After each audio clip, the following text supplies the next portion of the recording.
Ngưu Lang and Chức Ngưu. Once there was a boy named Ngưu Lang who herded buffaloes in the forest. He often brought his flute along with him and played beautiful melodies.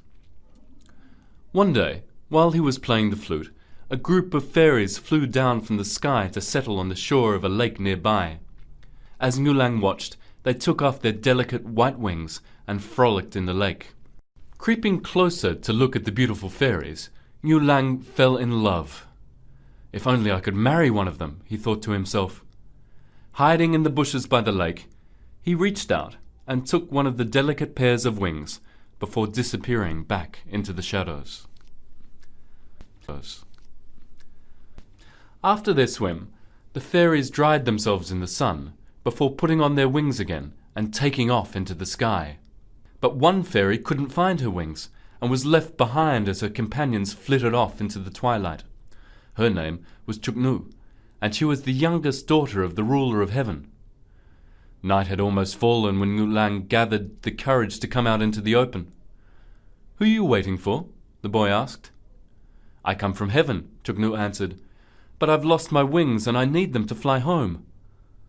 "Well, it's getting dark. I think you should come to my house to rest for the night," Ngưu Lang said. And so, without her wings and with no way to return home, Chức Ngưu went with Ngưu Lang back to his house. In time, finding no way to return to her kingdom and family, Chức Ngưu married Ngưu Lang and they had a son. They lived happily together, but Chức Ngưu always missed her parents, her brothers and sisters, and all her friends in the fairy kingdom. One day, when Ngưu Lang was out working in the fields, Chức Ngưu decided to sun-dry some rice paddy. When she reached the bottom of the basket, however, she found a bag hidden. But when she reached the bottom of the basket, she found a bag hidden there. Opening it curiously, she found her lost wings inside. As Chức Ngưu missed her home very much and was angry with her husband's deception, she put on her wings again and flew back to heaven, leaving only a comb behind with her son for Ngưu Lang to find when he returned. As Chức Ngưu missed her home so much and was angry with her husband's deception, she put on her wings again and flew back to heaven, leaving only a comb behind with her son for Ngưu Lang to find when he returned. When Ngưu Lang came home and saw the empty paddy basket sitting beside his son, he realized what had happened. He was overcome with sorrow, and day after day he took his son to the lake and played sad melodies on his flute, hoping that his wife would hear him and return. Finally, one afternoon, an old fairy appeared to swim in the lake, and Ngưu Lang gave her the comb to take back to Chức Ngưu with the message that he and his son missed her very much. After Chức Ngưu returned to the fairy kingdom, she was happy to see her family, but she found she missed her husband and son terribly. When she received the message from Ngưu Lang from the old fairy, she decided to ask for the help of the other fairies to bring her husband and son to the fairy kingdom, where the family could be reunited. But when the ruler of heaven found that Chức Ngưu had lost and found her wings, he was terribly angry, and he forbade any of the fairies to travel to earth again.